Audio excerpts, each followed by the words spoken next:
right. Well, thank you so much for having me as a keynote speaker. Really is a privilege to be here. So the 2025 Hackathon. I'll be starting off with a background story and touching upon some key other elements that I really think are important. And let's get started. So I'm Sanjay, but who am I really? Like many of you, I believe that I have the power to change the world. I was born in Canada, but my background is Indian. I often visited India when I was younger. I still recall a trip that I took to India in particular.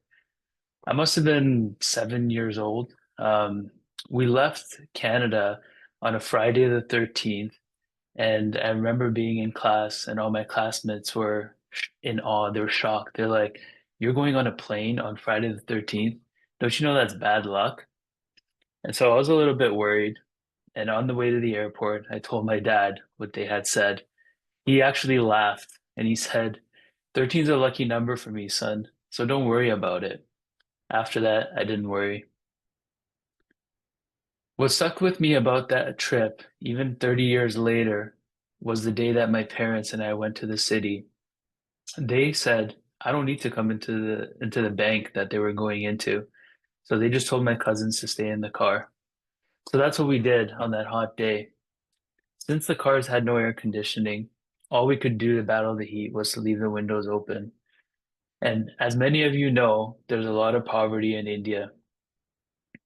Obviously, being really young, you don't have I still I remember a young child, young kid, probably my age, about the same age, coming up to me and asking for money.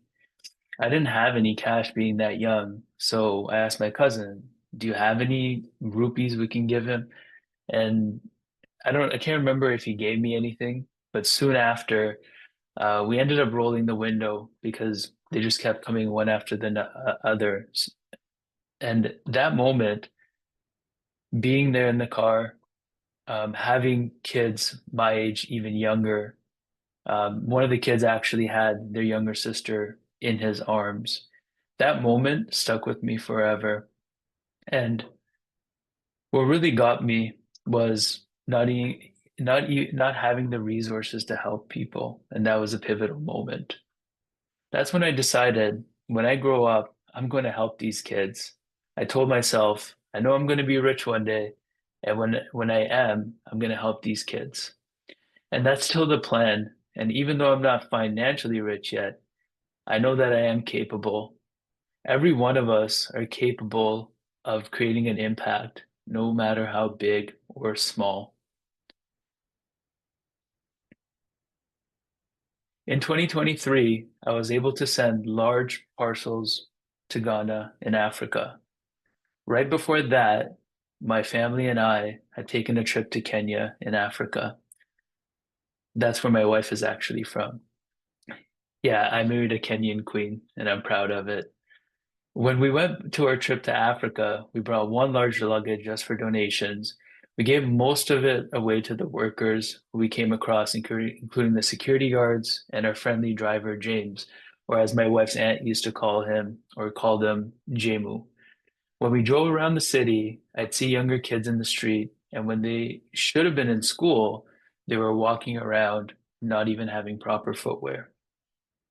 So months after coming back from Kenya, I met I met a gentleman named Dr. Maxwell Ampong, actually on LinkedIn. Him and I clicked right away because from my LinkedIn profile, he knew that I was about philanthropy. I told him during the Zoom call, which we quickly got on after meeting, that I wanted to help less fortunate kids. And I told him about the story of when I was younger, seeing kids on the street and even my recent experience in Kenya. I mentioned that I had a 5-year-old son and he was outgrowing his clothes and his toys.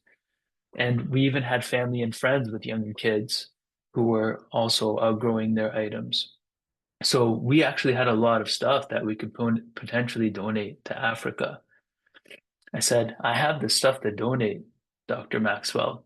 I just don't have the logistics to be able to get it to Africa.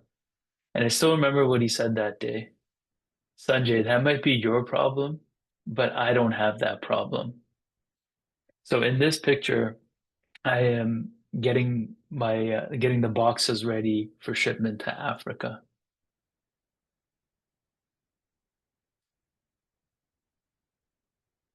As you can see in my picture, I was fairly obese. Food wasn't really a problem for me like it is in the world. Food scarcity is a big problem. My problem was over consuming it. And this is also a problem for many people in North America who are also obese. My overeating was due to boredom and loneliness and other bad habits such as watching TV and eating. I could eat 2 or 3 plates of biryani. I never really thought of it until most recently, but growing up as the only kid in my little town, I experienced racism and I didn't have a lot of friends. And that actually impacted how I felt, and then my feelings impacted how I ate. That changed when I entered high school and I took on the so-called thug life persona and I became cooler at school.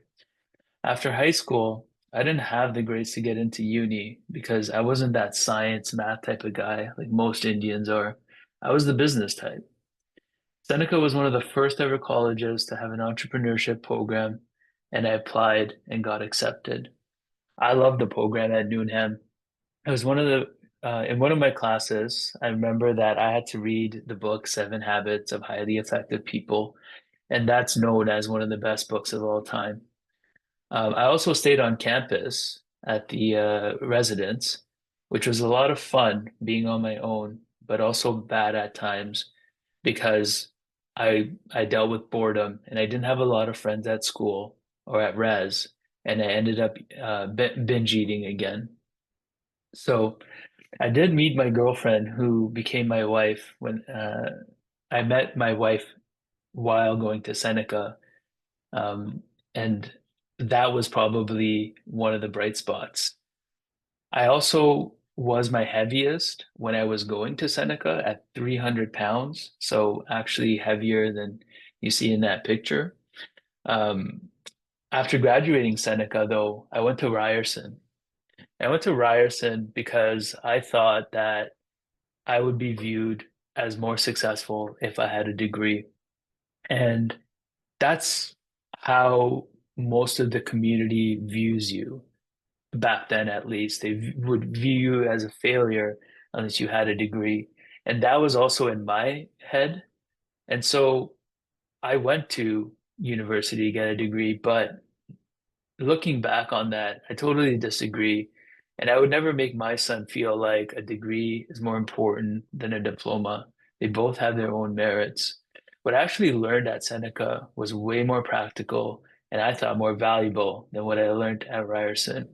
And although Ryerson's program was great, I still thought Seneca's was better. And while finishing my degree, my dad was also trying his hand at different businesses. While I was growing up, ever since I was maybe five years old, ever since I could remember, actually, my dad owned a gas station. But unfortunately, after about 17 years, that gas station had to be shut down due to a gas leak. He then bought a car wash, and then he sold that car wash to buy a convenience store. He sold the store to buy a bigger business, which was a dry cleaning business. The business that he bought was a massive operation. It serviced about 12 stores. We would collect their dry cleaning and bring it to our depot. I was going to class part-time while I was doing this, and I also had a part-time job at a call center. After the delivery person at the dry cleaning business quit, I ended up doing all the deliveries and working 6 days a week in addition to doing school part-time. Now, not even 2 months after running that business, my dad came up to me. We were in the parking lot of the business, and he said, "Look, son, we have to shut down the business. People who sold us the business lied about the numbers. They basically frauded the numbers. You know, I think we've been scammed by them, and I can't continue on this business. And as much as I pleaded about keeping the business going and making it profitable, the fact that he had been lied to about the revenue, he was now scared and he felt like he had to shut down the business. And even though I told him not to, and I believed that I had the confidence that I can turn this business around, he didn't have the confidence in me or himself to be able to do it. After all, I was 25 years old and I didn't have the experience yet, but having gone to school for business, I knew that I could turn it around. But unfortunately, we ended up closing that business. So after graduating, Seneca and Ryerson, having no business to run, which is essentially what I dreamed of, I was forced to get a corporate job, which became a corporate career. In my 12 years of corporate, I worked with some of the biggest companies in Canada. I've worked with a global apparel company that I helped manage their entire inventory in Canada. And while I worked for them, I got to meet NBA players, like all-star players at a Toronto NBA charity event that we went to, as you can see in the picture. The picture that you see is also from my corporate days, both of them actually. So as you can see, I did undergo a weight loss transformation. And the reason why food is so dear to me is because it's so important to our health. Controlling the food that I was consuming led to my weight loss. I didn't work out, I didn't exercise, I just controlled my eating. And through that, I was able to lose 60 pounds. And so it wasn't just the food, it was also my why, my purpose. Why am I going to lose all this weight? Why am I going to do this? Why am I going to do something hard, challenging, something that I've tried to do my entire life, but have been unsuccessful at? So the reason that I was able to lose all that weight was because I had a really strong why. My reason for wanting to lose all that weight was because I wanted to be around a lot longer for my wife and son. So my son, the idea to be playing basketball with him 20 years from now was my powerful why statement. And it was the reason why I was able to overcome a mountain. But as I grew into fatherhood, I also realized that I didn't want to keep working in corporate. I was I was good at operations. I was good at business and process improvement. So I ended up opening a consulting company. And that's why in 2019, IMA Consulting was born. So what started out as just a side hustle back then, with me working in corporate still, evolved into much more. So in 2020, not even a year after, I met a more I met a more senior consultant on LinkedIn. And he had been consulting for many, many more years than I had and had way more experience than I had. So I would pick his brain and we would get on calls. I would ask him questions and he would mentor me. And then we kept in touch. One day, he actually reached out to me. This was 2022. He reached out and asked me if I had experience working in space planning. And so in retail, this is just basically jargon for organizing product in a store and on shelves. And so I actually used to be on the space planning team for 2 years. So lucky for me, I had the experience and I told him, yeah, of course I'll do it. So in 2022, I caught my lucky break to get a big client as a consultant. And after doing my full-time job, so I continued doing full-time and consulting. And that became too much for me to handle with a family, a young family at that. So even though it was only a 5 month contract, I took a chance on myself. I quit corporate on May 13th, 2022. And yeah, it was a Friday. It was actually Friday the 13th that I quit my corporate job. And I quit my corporate job because I had the confidence. And this is one of the quotes that I would read back then, and I still keep in mind because self-confidence is just so critical to success. A bird sitting on a tree is never afraid of the branch breaking because its trust is not on the branch, but it's on its own wings. The first year of consulting was great. I was busy with clients, and even though I had gained some weight back, I was still happy because I was an entrepreneur now, finally. It wasn't until 2024 when business really started to slow down that I had to pivot. I had to figure out a way to keep my business going. And so in 2024, I decided that I was going to niche down. And for those of you who don't know what niching down means, is basically another name, another word for focus. I decided to focus on a particular industry.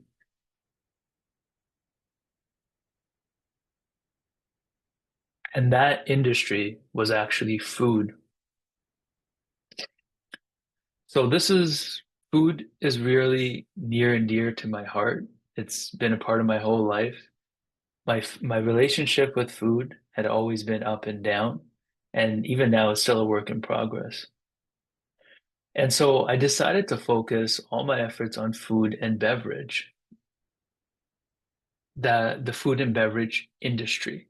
So once I started to focus on food and beverage, the leads actually started to pour in. And even though now I was getting some leads, I wasn't I wasn't getting enough business. I wasn't able to always close the sale or close the lead. And for me to be able to do that, to get more sales, I actually needed to acquire a skill. And the skill that was critical to my success and has been is sales and marketing, actually. So if we don't have the skill, then we must either acquire it or find somebody else who has that skill and partner up with them. And so, as I mentioned, that skill that I had to really learn and improve on was sales. Marketing is also helpful, but let this be a let this be something that you take note of. It's really important for you to not only build solutions during the hackathon, but it's also really important for you to market and sell those solutions. The communication between you and your audience or whomever is really going to be the key for your success. Be convincing. Ensure your idea is solving one of the challenges and that the problem that you're actually solving has a big enough pain point behind it that someone would actually be willing to invest in your ideas. People aren't just investing in your ideas, they're also investing in you. So remember that. The hackathon to me is about changing the ecosystem. It's about impacting our planet, our home. We need people like you not only to challenge the status quo, we need you to challenge the impossible. If you can think about challenge and the different ways you can create it, you will have the upper hand because impact comes in two ways. It could be broad or it could be deep, meaning you could impact millions of people or you can just impact a few people. Impacting millions is difficult, but it's not impossible. So decide how much impact you want to create. Decide what type of what type of impact you want to create. Because as Dr. Maxwell told me, my partner in Africa, don't worry about creating a large impact. Doing anything is impact enough. Now, another quote that has stuck with me for my whole life is one by Tupac Shakur, one of the greatest artists of all time. He said, I'm not I'm not saying I'm going to change the world, but I guarantee you that I will spark the brain that will change the world. So I know that I can't change the world by myself, but like Tupac said, I hope that I can be the spark, or I know that I can be the spark. So I still remember what those kids said to me when I was waiting in the car for my parents that day in India as I waited for them to return from the bank. They all basically said the same thing. They would say, "Mane bhuk lagi che," I'm hungry. "Mane paisa joye che," I need money. "Bhagwan taru saru rakhe," God will take care of you. And it's true. God will take care of you. I know we'll be taken care of if we just take care of the less fortunate. We don't need to worry about earning money. We should just be helping people solve their problems because the money will follow. Trust me. The most successful people in the world have solved really big problems. And that's what we're here to do at the Seneca Hackathon. Learn how to solve problems. Focus on the problems that you're trying to solve. Don't always become so fixated on the solution that you forget to properly identify the problem and the pain points that you're looking to solve. There's one last story that I want to leave with you. There's one last story that I want to leave you with. So my wife is an elementary school teacher who's taught in the inner cities of Toronto. There's kids in Canada that deal with extreme hardships, and I've heard through my wife about some of these stories about kids not having proper meals at home or at school. And sometimes kids would actually approach my wife and say, "Hey, do you have any extra snacks? I'm a little bit hungry after I finished my food, or I didn't have enough food." Like they're growing kids, of course they're going to be hungry. One day, she saw a kid who was rummaging through the garbage because students would throw out half-eaten food or food that they didn't like or they didn't care for. So she didn't approach him. She didn't want to embarrass the child. But I remember her telling me this story, and it really impacted me. So just remember, the reason why I'm telling you this story is that you're not just solving for third world problems. Till now, it's been about that, but it's not. We're solving a global issue because with food scarcity, this is a global issue. This is not just a third world country issue. And some of the challenge topics that you'll be doing, they might not appear at face value like that they're impactful, but trust me, having worked in corporate for a really long time, the use of technology and traceability to ensure your food is safe and affordable, that's huge. So just remember, impact is neither small or big. Impact is just impact. Thank you.